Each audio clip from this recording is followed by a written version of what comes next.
Oups, ça chauffe. Bon, on le sait tous que la planète se réchauffe.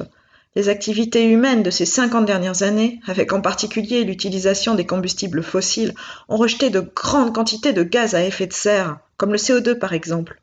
Ces gaz ont la propriété de davantage retenir dans les basses couches de l'atmosphère la chaleur, et du coup ont une incidence sur le climat mondial. Les conséquences sont multiples. Des températures caniculaires de plus en plus fréquentes, des océans qui se réchauffent, la glace qui fond, les forêts qui brûlent, des crues puis des sécheresses, des tempêtes et des cyclones, des effets sur la santé comme les allergies ou les atteintes respiratoires, une biodiversité qui disparaît, des animaux qui s'éteignent et des plantes qui souffrent et doivent s'adapter. Allez, on respire. Et on va même essayer d'expliquer pour se détendre l'augmentation du niveau des océans. Notre planète bleue, dont les océans couvrent 70% de la surface de la Terre, dispose d'un pôle Nord où se trouve un continent appelé Arctique, essentiellement composé de banquise. La banquise, c'est un océan gelé. C'est une couche de glace qui se forme à la surface de l'eau par solidification. À l'opposé, sur l'Antarctique, qui est un continent dont la superficie représente environ 25 fois la France, on trouve essentiellement des paysages montagneux recouverts de glace surplombant l'océan. Attention, c'est parti! Lequel des deux continents va contribuer à l'augmentation du niveau des océans? Amusons-nous avec de l'eau et des glaçons. Pour simuler le pôle Nord et la banquise, prenons un petit personnage. Oh, trop mimi! Plaçons-le sur une île entourée d'eau et de glaçons. Pour représenter l'Antarctique, on réalise un montage où il y a toujours un petit personnage sur une île et les glaciers sont simulés par de la glace placée dans l'entonnoir là-haut. Cette glace n'est pas en contact direct avec l'eau. On attend un peu, histoire que les glaçons fondent, et on remarque que dans le premier cas, la fonte de la banquise ne modifie pas le niveau de l'eau dans le bécher. Par contre, dans le deuxième cas, notre petit personnage a pris cher. Eh oui, il a les pieds dans l'eau à cause de la fonte des glaciers continentaux.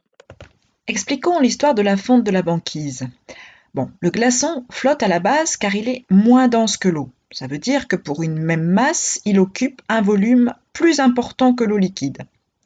Après la fonte du glaçon, eh bien, le volume d'eau liquide produit correspond exactement au volume qui était rempli par la partie immergée du glaçon, c'est-à-dire la partie qui se trouvait sous l'eau. Voilà.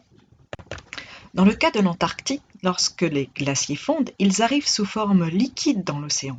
On rajoute donc de l'eau à de l'eau, et c'est normal que le niveau monte. Oh, il va prendre froid ce petit bonhomme. Et la fonte des glaces en Antarctique s'accélère à vitesse grand V. Elle est 6 fois plus rapide qu'il y a 40 ans. Bon, ok, la fonte de l'Antarctique, c'est un gros problème. Mais pas que. Il faudrait aussi peut-être parler de l'expansion thermique des océans. On remplit un récipient d'eau froide que l'on ferme avec un bouchon percé dans lequel on place une pipette graduée. On repère alors le niveau de l'eau au début de l'expérience, puis on place le récipient dans de l'eau chaude et on constate une augmentation du niveau de l'eau dans la pipette.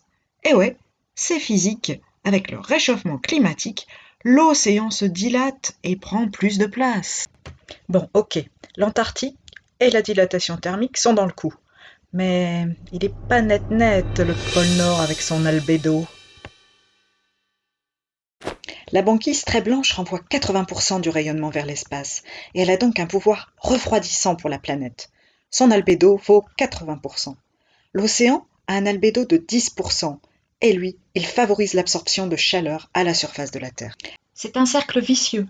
Plus les océans se réchauffent et plus la banquise fond. Cela diminue l'albédo, ce qui augmente alors le réchauffement, qui lui-même entraîne une fonte de la banquise et une diminution de l'albédo, etc., etc.